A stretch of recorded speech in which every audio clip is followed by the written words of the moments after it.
O mercado está totalmente perdido. Totalmente perdido. Ninguém sabe mais o que fazer, como fazer. Não tá surgindo novos talentos. Os talentos que estão no mercado não são talentos, são produtos pagos e caro, não é barato, sabe? Hoje você dentro de reuniões, você escuta números absurdos de, vamos lançar um produto, quanto que é? 6 milhões de reais, é 10 milhões de reais. Então ficou muito caro. E tem criador de hit, fica o tempo todo trabalhando. Só para criar o... Sabe, tem vários amigos que faz isso, que eles ficam dentro eles se reúnem e ficam criando hits. E passando para os cantores que estão rodando, mas são músicas que a gente sabe que só vai durar enquanto pagar. Tá todo mundo querendo tudo muito rápido. Ninguém tem mais paciência para esperar. Sabe quanto tempo às vezes a gente esperava para uma música estourar? 3, 4, 5 anos. Imagina. Chega no final de semana, para onde você vai? Se você não for para a cultura, se você não for para a arte, aí vai vir depressão, chateação, irritação, que você não sabe nem de onde que vem. Tem um monte de remédio aí. Ouvir uma musiquinha, botar um fonezinho, assistir um filme à tarde, isso tudo é cultura e as pessoas vão tirando isso da vida das pessoas.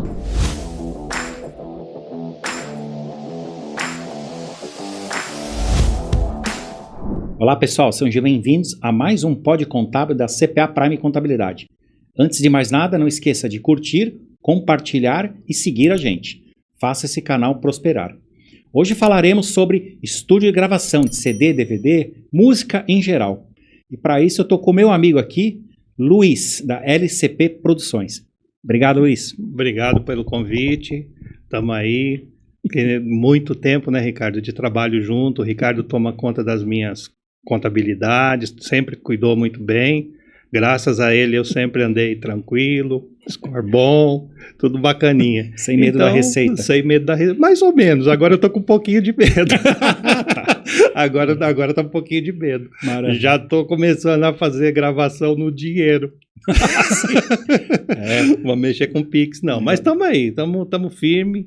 Muitos anos aí no mercado, trabalhando e desenrolando com bastante artista.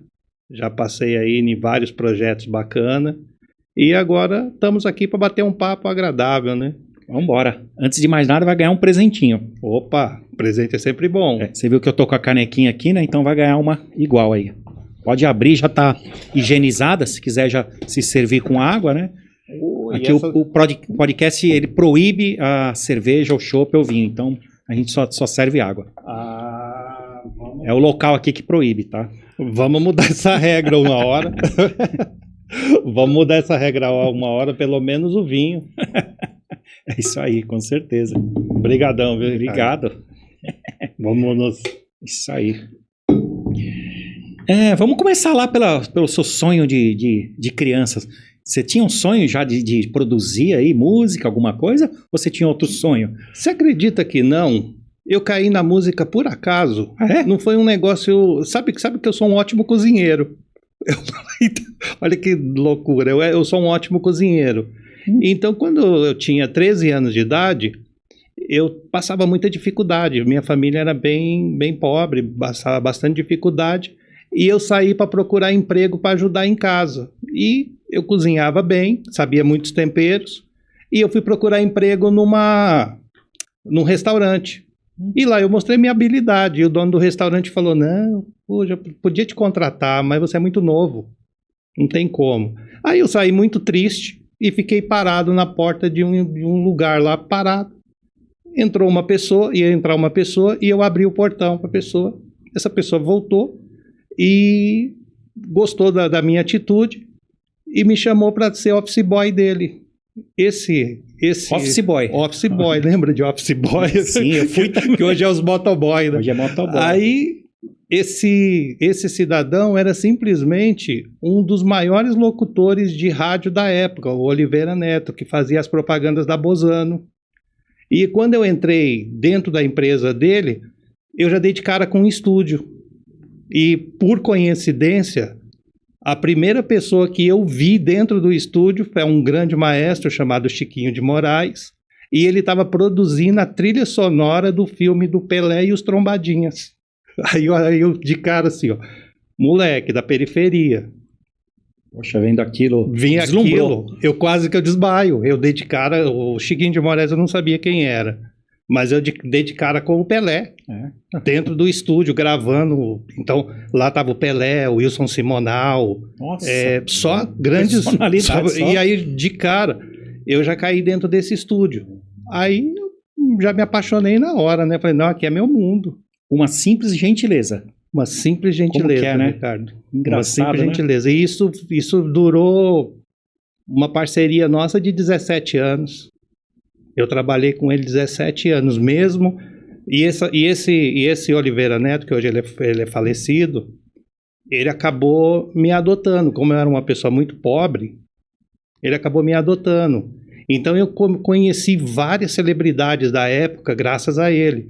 Eu fui na casa do Francisco Coco, eu fui na casa da Hebe Camargo, eu fui na casa de grandes nomes do artístico da época. Tudo que eu ia como um filho dele, né?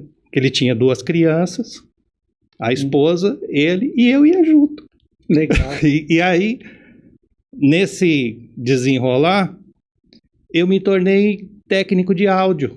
De boy, foi passando, Fui passando, fui aprendendo, e foi um lance assim, é uma história muito doida, Ricardo, isso aí é muito doido. O Paulo Maluf era governo de São Paulo, e estava saindo do governo, entregando o governo, e ele precisava fazer um pronunciamento.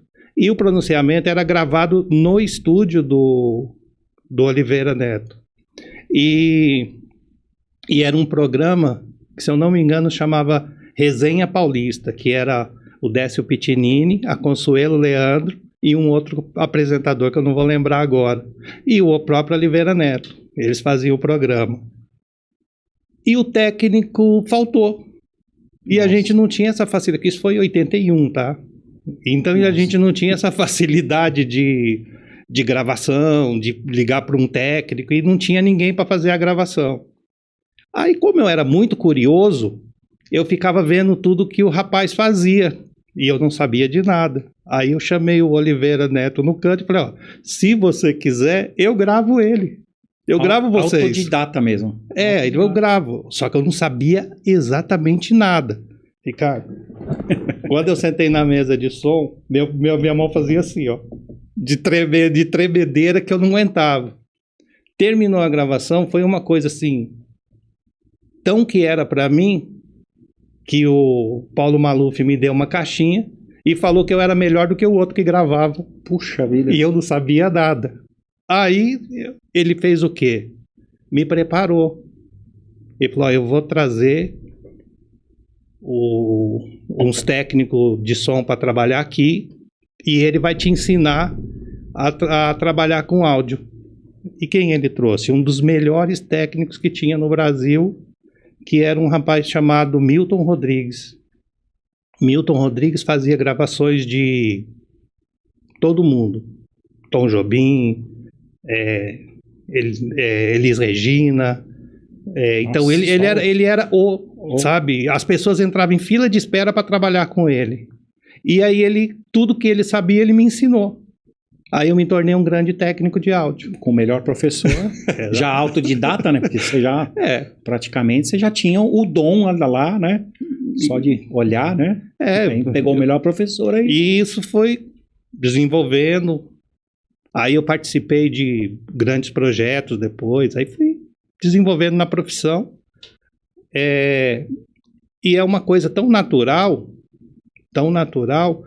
que isso é uma coisa muito comum entre a gente. Para você fazer uma mixagem de uma música, que é a finalização, a gente chama de mixagem, normalmente os técnicos, amigos, grandes técnicos de outros estúdios, eles demoram assim em média 12, 20 horas para fazer. Era uma coisa que ficou tão comum na minha carreira que eu fazia esse trabalho em 1 hora, 1 hora e meia. Eu fazia um disco por dia. Porque era um negócio que, assim, não sei como te explicar, mas é uma coisa assim, quando eu sento numa mesa de som, eu já imagino, vem como se desenhasse na minha frente, assim, o que eu tenho que fazer com cada coisa. Onde que eu vou botar o volume do instrumento, que tipo de reverberação. Então, é uma coisa que vem assim, e eu falo, pessoal, não é estudo. É tipo aquele músico que toca, que nunca foi numa escola. Sabe? O cara nunca estudou, ele é um autodidata, ele vai lá e toca muito, aí depois ele aperfeiçoa. Claro que você tem que treinar. Não é, não é o cara falar assim, eu sou o Neymar, mas não treino, né? Não o Pelé, né, que você falou, Pelé, não treino, tem você que pode treinar. assistir 500 mil vídeos do Pelé que você não vai ser Claro igual, né? que dentro disso eu desenvolvi várias técnicas. Sim. Porque hoje eu posso falar que eu passei por toda a tecnologia até chegar hoje no digital. Então, eu trabalhei num estúdio de analógico, que a gente chama um estúdio analógico de 4 canais. Depois eu passei para 8, 16, 24. Aí vem um sistema digital, que a gente usa hoje, que são os softwares de Pro Tools, Nuendo, Cubase, essas coisas tudo. Então eu passei por todo esse processo. Então eu peguei o LP, lembra do LP, né? Que tem minha filha tem 13 anos, ela não sabe o que é LP. Com certeza não. Aí eu tenho o LP, né? A fita cassete também ela não vai saber. Nem pensar. Um dia desse ela estava estudando matéria de escola, VHS. Aí eu fiz o analógico, aí eu passei para o CD e agora o digital. Que eu posso te falar uma coisa. O mercado está totalmente perdido. Totalmente perdido. Ninguém sabe mais o que fazer, como fazer. Não tá surgindo novos talentos. Os talentos que estão no mercado não são talentos, são produtos pagos e caro, não é barato, sabe? Hoje você dentro de reuniões, você escuta números absurdos de, vamos lançar um produto, quanto que é? 6 milhões de reais, é 10 milhões de reais. Então ficou muito caro. E tirou o incentivo do quê? O pessoal, até 2000, mas acho que o digital entrou depois de 2000. Eles gravavam, fazia 1000 CDs, vendia para os amigos, distribuía nos bares, vendia. Então eles tinham um produto físico para vender. Hoje o pessoal que está no começo vende o quê? Vende o quê? Nada, tem que jogar nas mídias aí e ver o que vai dar, né? Só gasto. Só que, Ricardo, a mídia, ela sobe em média de 3, 4 milhões de músicas por dia no mundo. Aí por dia no mundo. Então, se você não tem hoje uma empresa de marketing digital, se você não tem um gerenciador de rede, um gerenciador de tráfego, a equipe começa a ficar muito grande. Você não consegue trabalhar com uma equipe de menos de 15 pessoas. Então, o iniciante ele está sofrendo muito com isso. Quem já é consolidado, ok. Porque ele vai contratar uma equipe bacana, ele vai ter um gerente de tráfego, ele vai ter um designer, ele vai ter um maestro, ele vai ter um estúdio, ele vai ter oportunidade de estar em podcasts, ele vai ter oportunidade de estar em televisão, que o pessoal já não está dando muito interesse. A televisão está bem baixa, porque a televisão não dá audiência com música. Os programas musicais, você pode ver que eles estão diminuindo a cada dia. Então os programas estão virando o quê? Programas de entretenimento de jogos, brincadeira, então pouca música. E antigamente você tinha programas que nem a Hebe, Lolita Rodrigues, era o Faustão no início, que era musical. Então você tinha vários programas, tinha Marcelo Costa, que era na Record, tinha o Gugu, que fazia o Sabadão Sertanejo. Esse era bem famoso. Então você vê, tinha muito programa musical. Hoje não tem tantos. Não tem porque a internet, nessa parte é muito boa, ela te dá a oportunidade de escolha. Mas você vai escolher, você também tem que ouvir. E se você vai fazer, que nem o pessoal fala, vamos fazer um gerenciamento, vamos pegar um gerente de tráfego para tá. Mas o impulsionamento é caro. Ele não é barato. Então, você viu? Então ficou. E assim, mesmo a música, ela perdeu, aí vem o outro lado. Sabe? Você lembra quando você ia lá no estúdio, no início, que a gente juntava todo aquele monte de músico para gravar? Você presenciou isso? Lembra? Então, isso não existe mais, tá? Eu gravo uma música dentro da minha casa, na sala da minha casa, com o notebook na mão e mandando música para os músicos e conversando pela internet. Isso é horrível. Tira a arte. Tirou totalmente. Então fica mecânico. Você entrega, mas entrega o quê? Você não entrega mais arte.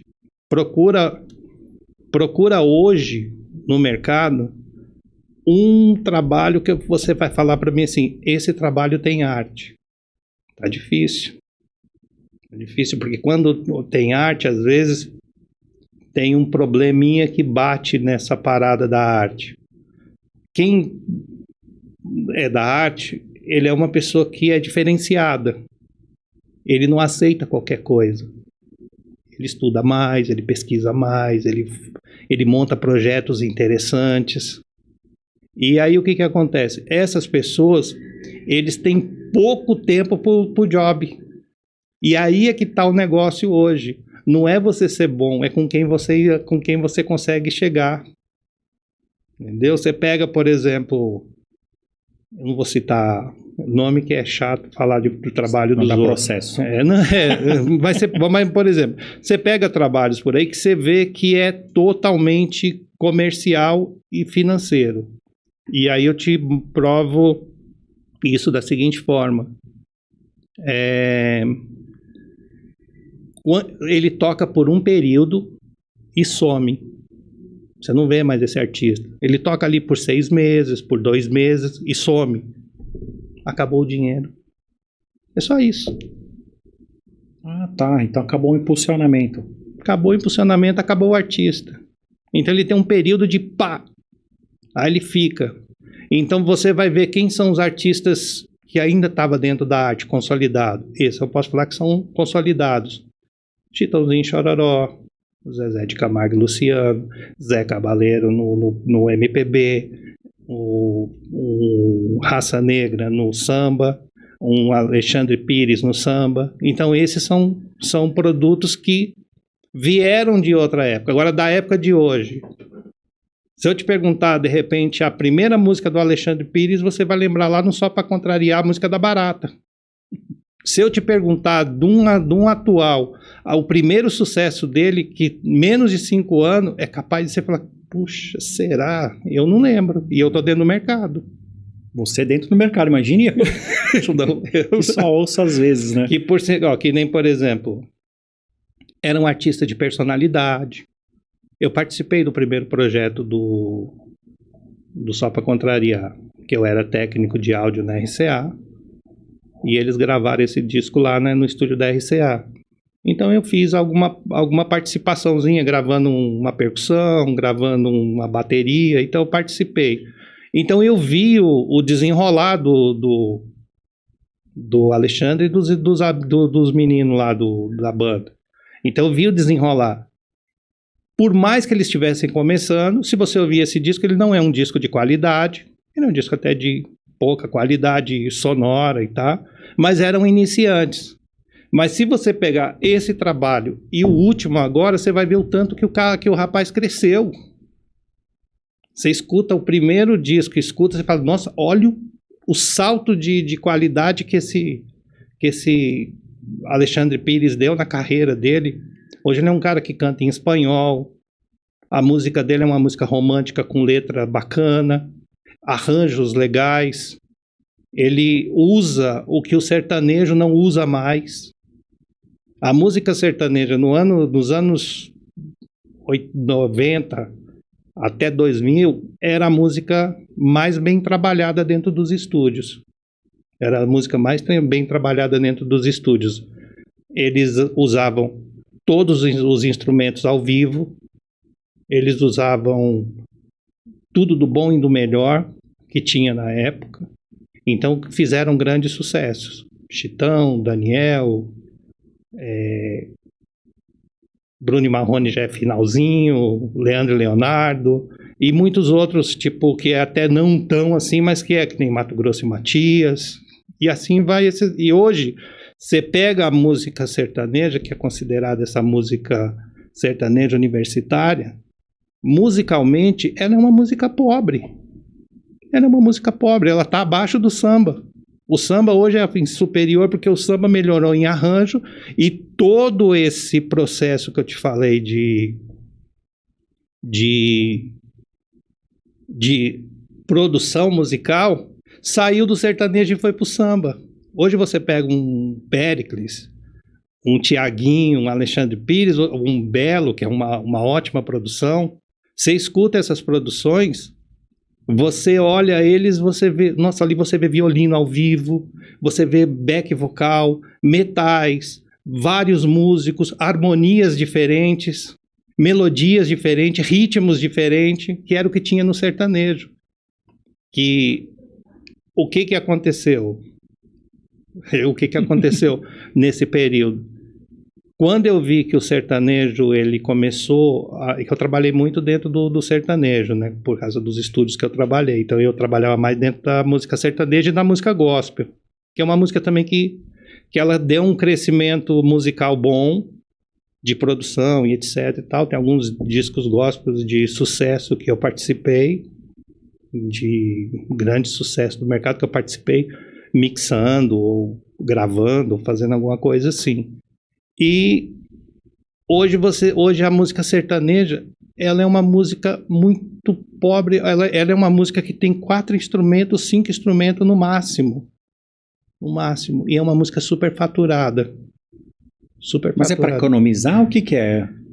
Porque o sertanejo é o que mais toca acho que nas rádios é sertanejo hoje, não é? É, porque é o que mais gira dinheiro. Gira. E mesmo assim eles são pobrezinhos na arte. Então, porque foi acontecendo o seguinte, nós tivemos dentro da área de produção grandes maestros de verdade mesmo, sabe? Maestros tipo, citar o nome de alguns que eu já trabalhei, Salinas, Martínez, Pinóquio, eram maestros que estudavam, faziam grades, escrevia para vários instrumentos, fazia arranjos e tudo. Essas pessoas, eles foram substituídos por pessoas que, eu não vou ser maldoso, que estudou um pouco menos e que não sabe nem o básico da música. Então, o que acontece? Quando eu não sei fazer, eu falo, eu tiro você de campo e fico aqui, mas eu tenho o job. Esses caras não tinham. Eu não sei por que motivo eles não continuaram, porque e caiu gravadora. Tem esse detalhe. Nesse período todo que eu estou te falando, as gravadoras foram caindo. Então caiu Copacabana, caiu RCA, caiu Chantecler, caiu a Fermata, a RGS, as gravadoras saíram tudo do mercado. Então essas gravadoras mantinham também a qualidade porque eles pagavam esse pessoal. E aí caiu para a mão de empresário. Aí quando cai para a mão de empresário, a gente sabe que o empresário ele pensa em lucro e ele não está errado. Ele não está errado. Aí ele fez um que deu certo, vendeu, os outros foram atrás. Continua. E aí, custo menor, né, com pessoal menos capacitado. E assim, menor. É verdade. E o mais lucro no final, é isso, né? É verdade, porque o custo de produção é muito alto. Eu tenho uma parceria que eu faço produção de DVD, né? Eu participo de produção de DVD, então eu dirijo alguns DVDs, inclusive agora eu finalizei um DVD de uma dupla que está se espontando aí pelo interior, é uma dupla chamada Dani e Danilo. Então eu fiz esse DVD agora, foi o último DVD que eu fiz. Esse DVD tem grandes participações, tipo G. Giovanni, Teodoro Sampaio, esse pessoal.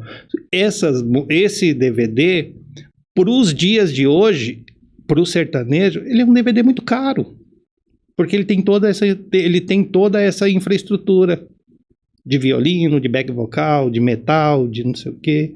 Então ele se torna caro. Para o empresário isso não é bom, porque a gravadora botava o dinheiro, a gente ia lá e gravava. Era caro gravar, não era barato. Era um negócio caro. Era coisa assim de 600 horas de estúdio. Nossa, era muito tempo Para gravar um DVD. Para gravar um CD.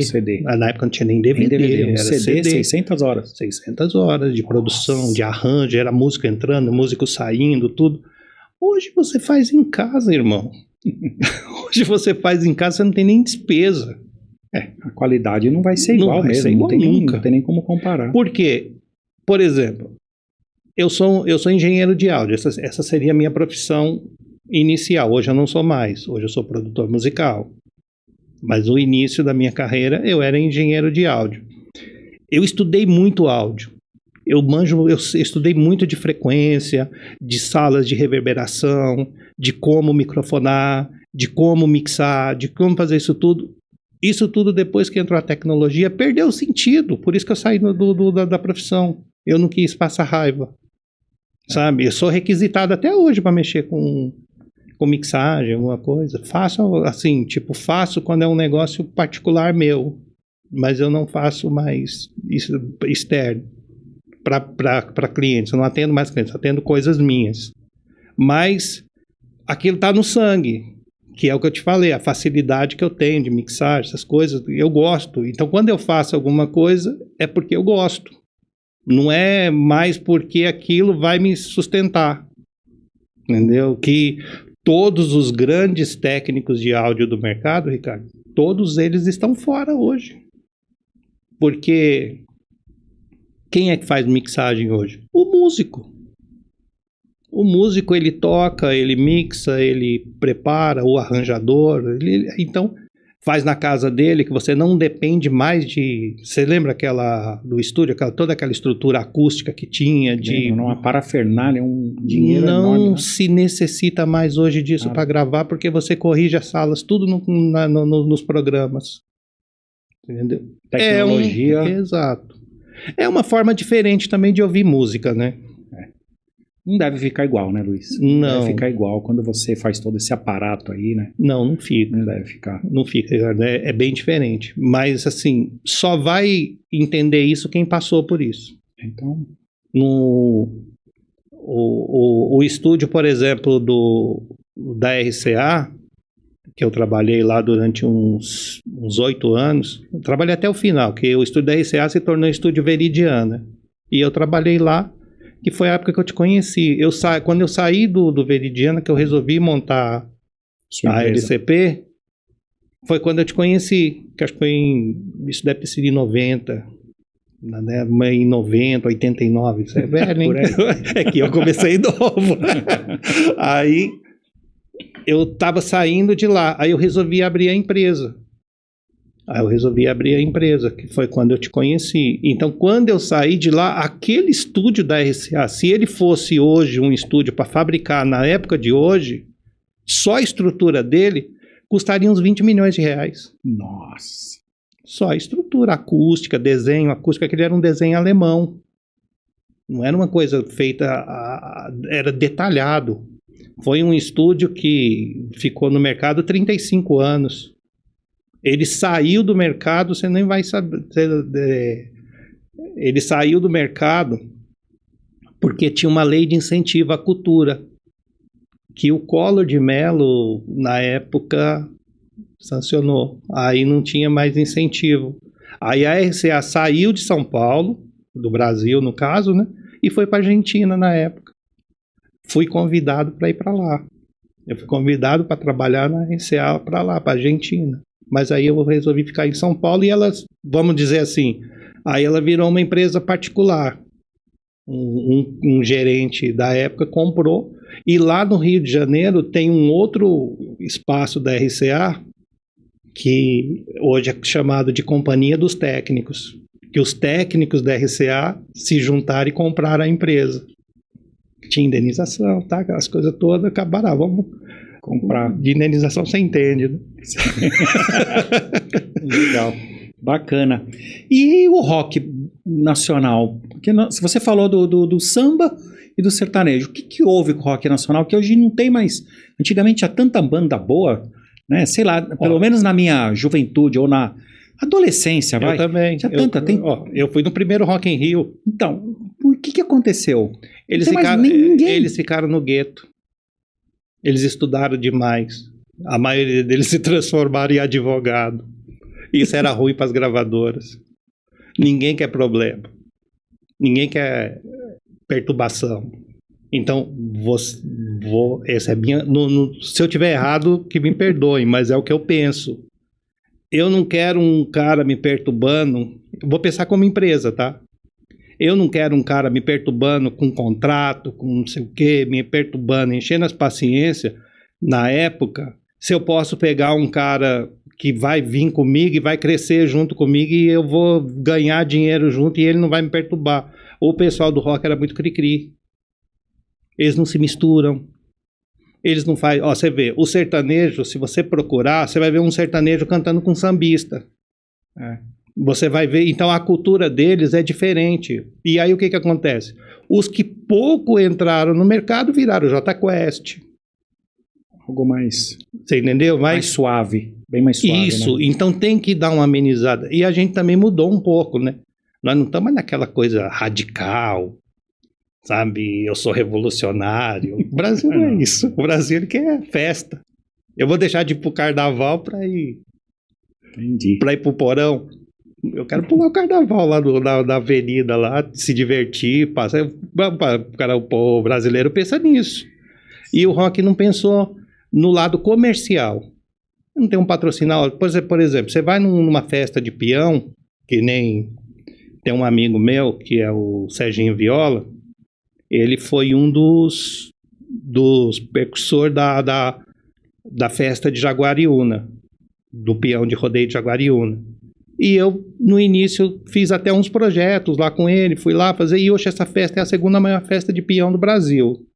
Só que você vai lá, você tem marca de bebida, você tem refrigerante, você tem todo mundo patrocinando, todo mundo. O rock não teve essas pessoas para fazer isso. Por isso que o Rock in Rio hoje não tem rock, praticamente. Não tem rock, é verdade. Se você pega todas as bandas aí, você vai ver que... Eu fui no Rock in Rio, eu assisti Iron Maiden, eu assisti Scorpions, Nossa. Assisti coisas assim maravilhosas no Rock in Rio. Fiquei dentro da lama lá, mas, maravilhoso aquilo. Foi top. Então eu vi grandes shows lá no Rock in Rio. Até os que mais pop, que nem eu assisti, eu tava no James Taylor. Olha que, show maravilhoso. O violãozinho, a voz dele, aquela voz ali, mas, muito top. E tinha os brasileiros também que eram legal na época, que tinha o Kid de Abelha, tinha o Paralamas, tinha o Titãs. Titãs, nossa, as músicas do Titãs eram maravilhosas. Mas eles infelizmente, eles não viram o lado comercial, eu acho. Acho que porque você pode ser, eu tenho minha ideologia, tenho meu esquema, tenho tudo aqui, mas eu tenho que ver o lado comercial também, para atingir a pessoa, né? E a gente vive também num país, no mundo que a aparência ajuda um pouco, né? O sertanejo tá mais bonito, né? Tá certo.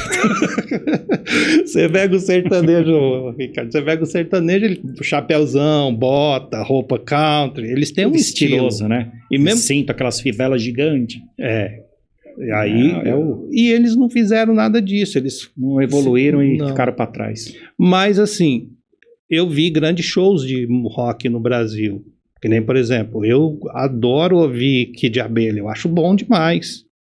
Eu acho legal. Tem uma banda de rock que não esticou muito, que eu gostava muito da época do Legião Urbana, que era uma banda chamada Plebe Rude, que eu achava até melhor que a Legião Urbana. Então tinha muitas essas bandas alternativas. Traje a Rigor. O Traje a Rigor, legal. Tinha o outro menino lá, que era o Kid Vinil. Kid Vinil. Então tinha uma música famosa. Você falou de Office Boy, né? Ele tinha a música do Office Boy. Bacana. Eu tenho um LP dele, você acredita? Sim. Eu tenho um LP dele. Eu tenho em casa. Mas, o Kid Vinil é legal mas demais. É que eu te falo. Se você pega aí é que tá a diferença. Eu encontrei, através de um amigo meu, o Kid Vinil. Ele é amigo do Kid Vinil, que é um amigo meu que faz cover do Raul Seixas. Inclusive, uma das músicas de sucesso do Kid Vinil é composição dele. Eu acho que, se eu não me engano, é o Tique Tique Nervoso. É, Fantástica composição essa dele. E esse meu amigo, ele tava com o Kid Vinil. E eu vi o Kid Vinil com ele. O Kid Vinil, eu olhei pro cara, bicho, o cara tava, parecia que o cara tava pensando que tinha 20 anos de idade ainda. Era o mesmo jeito de se vestir, de quando estourou. Cresce, né, tio? Cresce, né? Paciência, né? Ficou só num LP, né? Aí, paciência, né? Não dá. Então, eu acho que, no geral, se a gente for pensar, eu acho que em todas as profissões são assim, né? Você que mexe com várias profissões deve saber que elas são todas Tem que se atualizar, assim. né? Senão... Tem que se atualizar.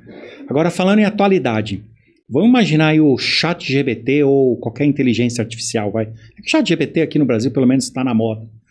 Se eu quiser colocar lá vamos imaginar agora ou no futuro, se eu quiser colocar lá, uma música sertaneja que pegue muito seguidor, que bombe, uma letra assim, tal, que bombe pro povo brasileiro ou pro povo de São Paulo, tal. Se eu colocar toda essa cidade, será que vem uma música? Ou virá num futuro? Já tá vindo. Já tem um monte de sucesso aí no ar que tá feito assim. Que é feito pela inteligência artificial. Junta um grupo de compositores, passa a informação pro site, o site manda um lance e eles vão lá e adaptam e já tem umas músicas rodando no mercado assim, inclusive arranjo, inclusive com demonstrativo de voz masculina e feminina e tom. Para você ter ideia, eu estou fazendo um projeto infantil agora, que eu trabalhei muito com projeto infantil também. Eu tive um amigo que ele faleceu já, infelizmente, e ele era o compositor das músicas do Patati Patatá, o Plinta. E eu trabalhei algumas coisas, ele fez vários artistas infantis, ele fez a Eliane, não tenho certeza, mas acho que o Trem da Alegria ele teve envolvido, ele tem muita coisa, Patati Patatá é certeza, que tem muita coisa dele, e eu estou no projeto infantil, aí há pouco tempo, tá? Uns 2 anos, 3 anos atrás, eu liguei pro designer dele para montar um esboço para mim de uma trilha que eu ia fazer uma música com, tipo, galinha pintadinha, tipo essas coisas. R$20 mil o 30 segundos para desenhar. Era o preço da época. Tô falando pra ser coisa de 3, tá? Hoje, de manhã, eu liguei pro meu sobrinho, que trabalha comigo, o Vitor, que cuida de essa área para mim, e falei para ele, eu preciso de uma boneca assim assado, dei uma ideia para ele. Ele em 15 minutos me mandou tudo. Inteligência artificial. Ele fez a boneca. Ele desenvolveu a boneca em 15 minutos. Ele ainda me mandou um áudio assim: se fosse para fazer essa boneca antigamente, eu ia cobrar uns R$10 mil.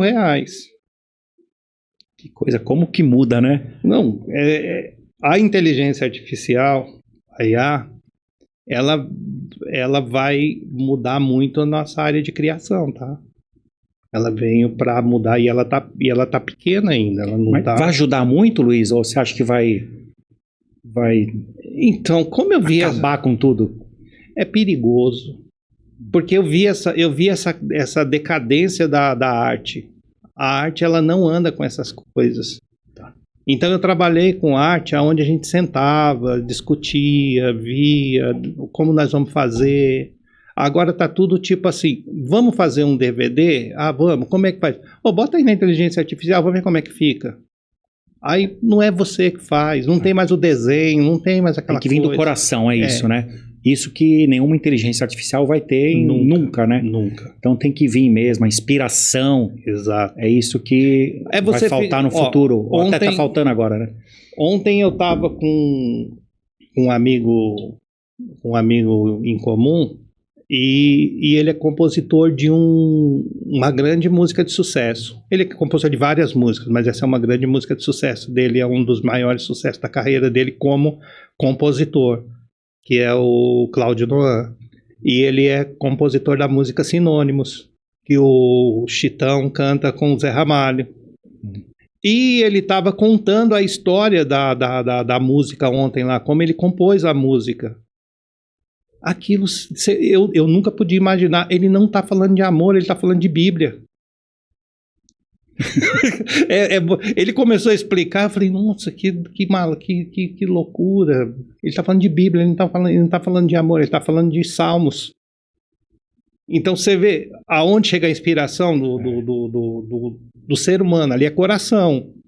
Então para ele fazer aquela música, ele teve uma inspiração, ele leu a Bíblia, ele estudou, então ele pesquisou alguma coisa e chegou naquela poesia. Ela é linda a poesia. Agora, se eu quiser fazer uma poesia hoje pela inteligência artificial, eu vou fazer, mas vai ter o mesmo sentimento, vai ter um papo que eu vou jogar ali com a máquina. Não sou contra. Eu acho que deveria se usar melhor. Pegar a inspiração, escrever e depois só jogar ali para arredondar. É que tá todo mundo, Ricardo, um negócio maluco, tá todo mundo querendo tudo muito rápido. Ninguém tem mais paciência para esperar. Sabe quanto tempo às vezes a gente esperava para uma música estourar? 3, 4, 5 anos. Imagina. Não era assim. 3, 4 anos. Em um mês você já enjoa da música. Hoje tem uma música que ficou famosa agora, né? Nesse hit do final do ano aí, que é o BC lá e tal. Já era, acabou. Já era. Acabou, agora já tem que criar outra, né? E assim eles ficam o dia inteiro. E tem criador de hit, fica o tempo todo trabalhando. Só para criar o... Sabe, tem vários amigos que faz isso, que eles ficam dentro eles se reúnem e ficam criando hits. E passando para os cantores que estão rodando, mas são músicas que a gente sabe que só vai durar enquanto pagar. Não é música que anda sozinha, não. É música que toda ali tem um empresário por trás, tem um investimento por trás. Certo. Então você vê, por exemplo, artistas hoje, é estranho que eu vou falar, mas é real. Tem artista hoje que é assalariado. Ele ganha uma grana por mês para fazer show. Não é... um escritório contrata ele. Um CLT, vai. Vamos dizer assim, vamos CLT. Não vou citar nome aqui, mas eu te falaria uns 3 que eu conheço, que ganham uma grana mensal. E tem artista que está exigindo de empresário salário mensal para ele investir na carreira. O cara está investindo e pagando um salário mensal para o cara. Como funciona isso? Você acha que ele vai pagar essa dívida para o empresário algum dia? Nunca. Nunca. Não é arte. O artista sabe esperar, sabe? Eu, por exemplo, eu mexi muito com arte. Tem muitas coisas que a gente for ficar falando aqui, eu vou ficar 2 dias falando coisa para você. Mas eu mexi com arte. Eu mexi com gente que fazia arte, que fazia música de verdade. Aí o que eu fiz? Eu me especializei em música sertaneja de raiz. Aí eu conheci a música brasileira de uma forma diferente. Então tem ritmos dentro do sertanejo que poucas pessoas conhecem. Que eu vou citar alguns aqui: rancheira, guarânia, cururuca, teretê, polca paraguaia. São todos ritmos da música sertaneja. A música sertaneja é riquíssima, sabe? Grandes nomes da música que foram sucesso, tipo, até o pai desse meu amigo que eu estava com ele ontem também, o Gabriel, Jacó e Jacozinho, Liu e Léo, Abel e Caim, Cacique e Pajé, Léo Canhoto e Robertinho. Esses são os caras que começaram a música sertaneja praticamente. Tinha um Carreiro e Pardinho, que é o percussor da viola dentro da música.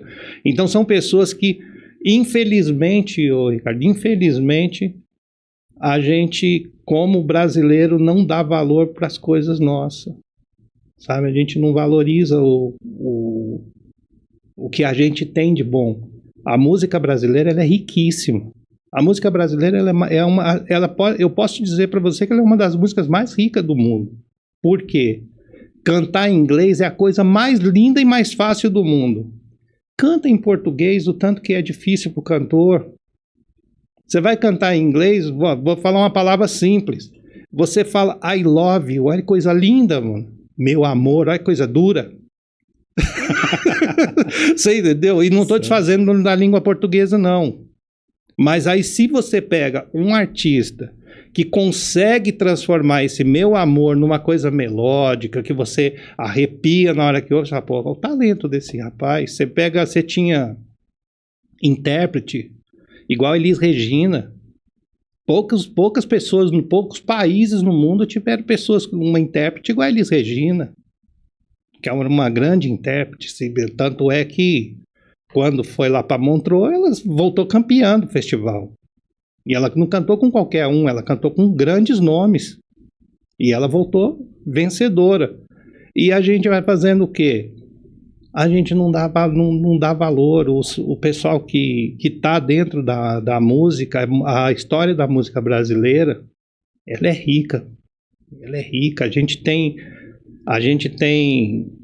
Sérgio Mendes, que acho que até faleceu o Sérgio Mendes, conhecido mundialmente, grande pianista, compositor. A gente tem o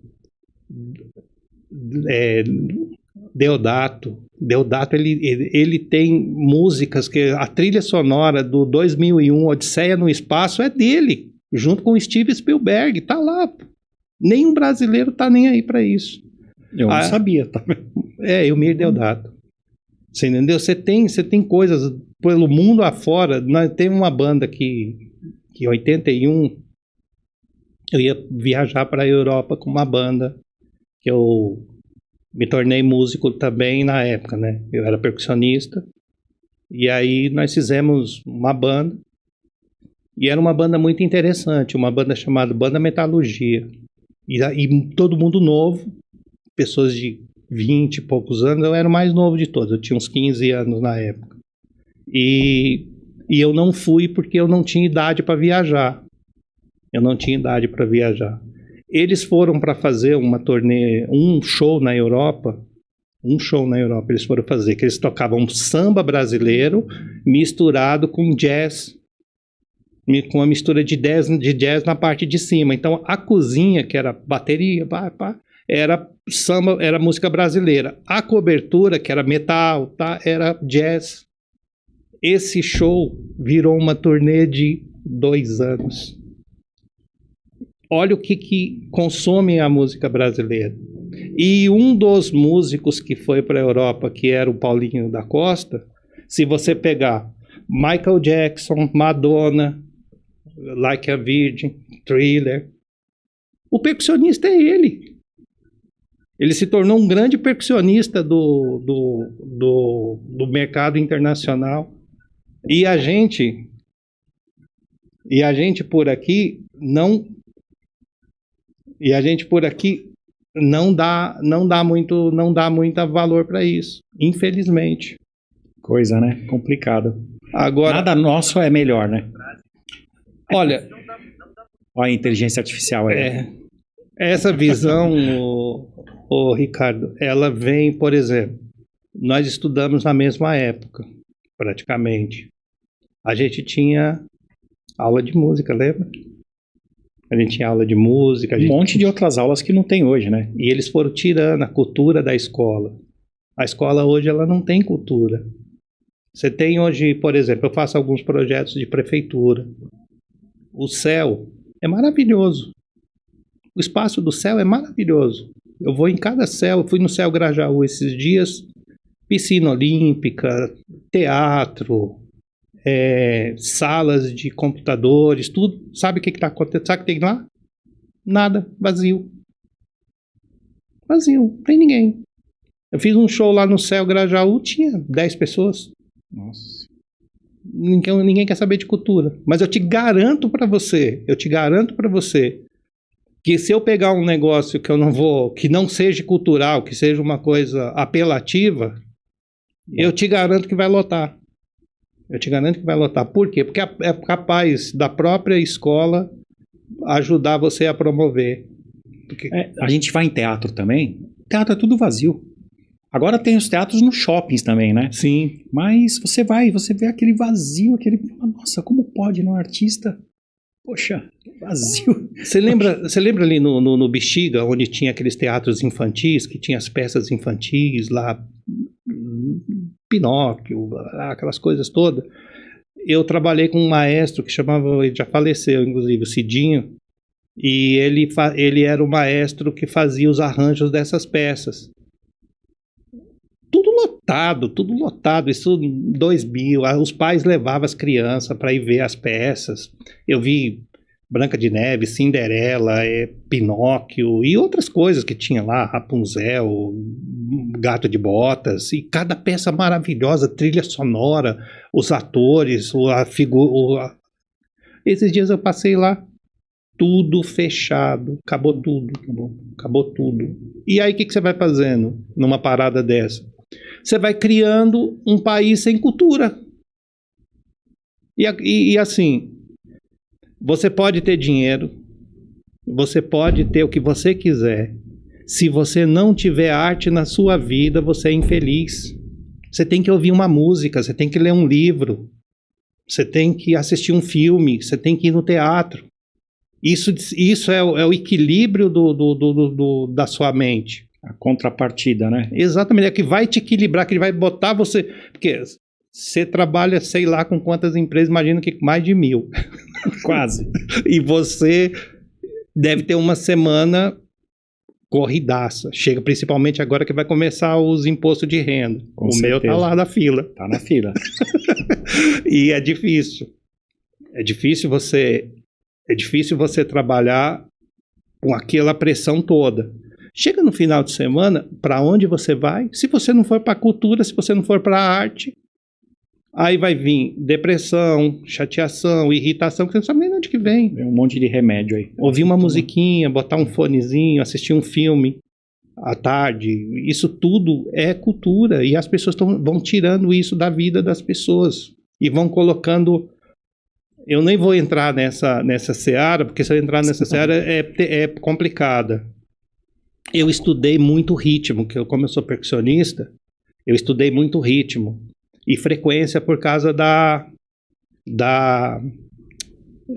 mixagem. Então eu estudei muito ritmo e muita frequência. Eu consigo te irritar com uma frequência e com uma batida. Eu consigo te tirar você do seu eixo com um determinado som. Eu consigo fazer você ficar ligado numa música com o estilo de mixagem e a frequência que eu vou trabalhar dentro da mixagem. Uma das coisas que você é subconsciente. Se você pegar 99% das músicas de sucesso, elas vão ter um chocalhinho. Isso vai estar trabalhando aqui na sua mente. Ó. Isso é proposital, isso não é por acaso. Isso não é por acaso, isso é proposital. Se você prestar atenção, você vai ver que quase todos os grandes sucessos mundial, os que pegaram mesmo. E também você vai ter uma sequência. Vou aqui, ó. Bam, bam, bam, bam, bam, bam, bam, bam, bam, bam, bam, bam. Você vai ter isso. Que isso é uma coisa que vai ficar... Quando você escuta uma vez, 3 dias depois você está com isso na sua cabeça. Michael Jackson usou muito isso. Agora eu vou ficar ligado. Pode se ligar. Porque eu trabalho ouvindo música, né? Eu não consigo trabalhar sem ouvir música. Tenho que ouvir uma boa música. Então, amanhã eu já vou ficar ligado. Falar, opa, olha o que o Luiz falou aqui no podcast, tá aqui. Eu vou mandar até um zap pra você. Quando eu falar, olha, música tal, ó, E assim, a gente vai saindo, vai se ligando, Ricardo, no módulo automático com essas tecnologias, com essas coisas, porque assim, antigamente você fazia som. Quem mexe com som hoje sabe o que eu vou falar. Antigamente você fazia, ele era físico, então você chegava, você pegava um aparelho, você punha a sua mão, você mexia. Hoje no mouse, ele vem pronto. Então não é assim, existe um template dentro de uns plugins que você vai fazer o som de uma bateria, você vem no plugin escrito assim, bateria do Ricardo, você vai lá, o som já é o som que você fez numa sala, assim, então você não pensa mais. Isso é horrível. Só vai encaixando as peças. Você vai só encaixando as peças, aí ele já vai te dando aquele parâmetro, E aí, isso para mim, por exemplo, é doloroso, eu não consigo fazer. Sabe, eu não consigo, eu fico vendo aquilo e falo, mas não dá mais para mim. Complicado. Dá. Aí, o que acontece? Tem um rapaz que eu não vou lembrar o nome dele. Eu não vou lembrar o nome dele, que eu não tenho a proximidade nem a amizade com ele, mas eu vi ele no Instagram. Ele é vamos chamar de saudosista. E ele conseguiu todo o equipamento da década de 2000, de 90, tudo, e montou um estúdio. E ele faz as gravações da forma antiga. Ele faz a gravação da forma antiga. Eu fiquei sabendo através de uma pessoa que para você fazer um trabalho com ele, tem quase uma fila de espera de 1 ano. Porque as pessoas ainda querem fazer do modo tradicional. Querem fazer. Então tem gente ainda, não é? Tem gente que gosta de ouvir vinil. Tem gente que não, por exemplo, eu não consigo ouvir música hoje por causa do MP3. O MP3, o que ele é? Ele é um compressor de frequência para ele caber dentro das plataformas. Então, se a música ela é um quadradinho assim, ele dá uma achatada para ter mais espaço. Porque também daqui a pouco não sei onde eles vão armazenar tanta coisa. Vai ter que ter um HD do tamanho, vai ter um sistema do tamanho de um país para armazenar esse tanto de coisa. E aí ele faz o quê? Ele corta a frequência, principalmente as baixas. Então você escuta muito de médio para alto. E aí o que acontece com isso? Eu não consigo ouvir, que me irrita. Que pela profissão, por ouvir muito e trabalhar muito dentro de sala de áudio fechado, eu tenho uma frequência de 1K no meu ouvido tocando assim, 24 horas por dia. Sim. Eu tô aqui agora, eu tô ouvindo ela. É como se você tivesse, não sei se você lembra da TV de tubo. Sim. É como se, lembra quando você assistia que ficava um barulhinho? Esse barulho fica no meu ouvido o tempo todo. Que coisa, hein? Luiz, fala para o público aí o que a sua empresa faz e já deixa seus contatos, pessoal. Tudo que você possa fazer aí, o que você faz atualmente, né? E os contatos que você tem para o pessoal entrar em contato contigo. A minha empresa é LCP Produções. Eu trabalho com produção de vídeo e áudio. E o nosso contato lá é lcpproduções5@gmail.com. Esse é o nosso contato. E como que é o contato? lcpproduções5@gmail.com. Legal. E eu trabalho com produção de musical e produção de vídeo. Todo mundo quer gravar algo, qualquer tipo de música, pode entrar em contato com o Luiz aí. Exatamente. Tamo aí. Legal. Eu vou te dar mais um presente. Opa, esse aqui é um livro. Esse eu vou ler. Que eu lancei aí, meu primeiro livro. Espero que goste. Eu vou ler, depois eu vou comentar. Eu quero saber se vai estar tudo aqui mesmo. Eu conheço tudo. Algumas histórias, né? Não deu pra colocar tudo. Isso aí tá igual MP3, ó. Eu tive que compactar. É que assim, ó, para o pessoal que tá assistindo, se eu e o Ricardo for conversar aqui, ó, nós temos uma amizade de mais de 30 anos, né? E nós, tudo menininho, começando, né? Legal. Rapazinho começando. Então a gente tem muita história. O Luiz é o cliente você, né? É o cliente mais antigo do escritório. Hoje é o cliente mais antigo do escritório. Ai, que bom. Sabe que eu gosto desse negócio de... Eu tenho uma filosofia comigo seguinte. Eu fico medindo o meu trabalho pelos clientes que eu tenho. Se eu tenho cliente atual, ok, eu preciso estar renovando. Mas o mais importante para mim é os que estão vindo comigo durante esse tempo todo, porque eu sei que eu estou acertando. Sim. Então, se a gente está trabalhando junto todos esses anos, é porque nós estamos acertando. Você está acertando dentro da sua área e, graças a Deus, eu estou acertando dentro da minha área. Então, por isso que a gente não... Porque senão a gente troca. Se um cliente meu... que graças a Deus não aconteceu, mas se acontecer de um cliente meu se afastar de mim, eu vou, não pelo trabalho, mas eu vou ter que ligar para ele e perguntar para ele o que aconteceu, por que você se afastou, porque eu quero saber para me corrigir. Assim. Para mim, corrigir, que isso é importante a gente estar... Eu tenho clientes de 30 anos, eu passei por empresas grandes e quando eu saí das empresas, os clientes foram comigo. Eles foram comigo. Inclusive, eu falava pro pessoal na época, eu sou um péssimo negócio para sua empresa, porque quando eu vou embora, o cliente vai junto. É isso mesmo. Tá certo. Luiz, muitíssimo obrigado pela sua presença. Eu aprendi muito aqui. Aliás, né, eu vou ver esse bam, bam, bam aí na empresa que você falou, da música que você falou aí. Obrigado por essa parceria gigantesca aí e contínua, né? Sim. Espero que a gente fique mais 30 anos juntos. Com certeza. Né? Quem sabe aí, né? Mais 30 anos juntos e é isso aí. Muito obrigado. Eu que te agradeço, Ricardo. Foi uma satisfação imensa eu ter vindo aqui hoje falar contigo. Quando você me convidou, eu vou te contar um segredo aqui. Eu nunca participei de nenhum podcast. Tenho vários amigos que têm podcast grandes e tudo. Me convidam, eu nunca fui. Eu nunca fui porque eu nunca achei que eu deveria ir. Quando você me mandou uma mensagem, eu respondi na hora que sim. Porque assim, a proximidade, a amizade, o compromisso que você tem e o respeito que a gente tem um pelo outro, eu falei assim, eu tenho que ir lá falar com o Ricardo. Então é a primeira vez que eu estou participando inclusive eu sou uma pessoa de bastidor.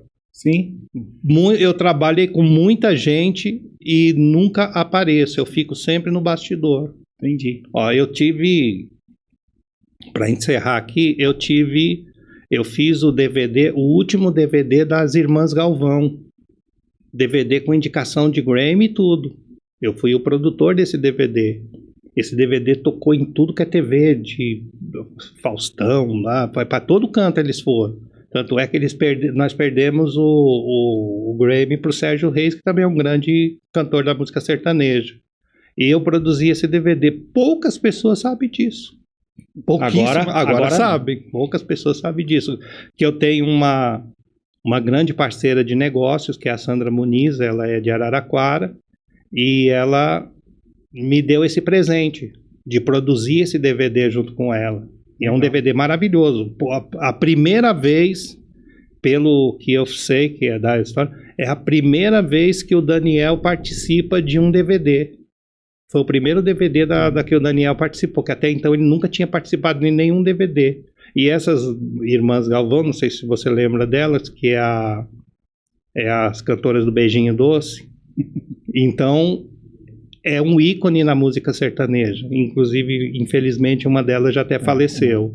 Mas o próprio Daniel, no período de produção, ele ligou pedindo para participar do projeto. Não foi uma coisa assim que ligaram para ele de tão importante que era. E esse DVD levou a gente longe. Então, tem tantas coisas que nós participamos, produzimos, fizemos, que se ficar aqui é 12 horas de podcast. Maravilha, vamos fazer outro. Um abraço, tchau, eu já falei demais. É isso aí. Pessoal, vamos dar um tchauzinho pro pessoal lá. Não esquece de seguir, compartilhar e curtir muito. Obrigado, pessoal. Até a próxima. Abraço.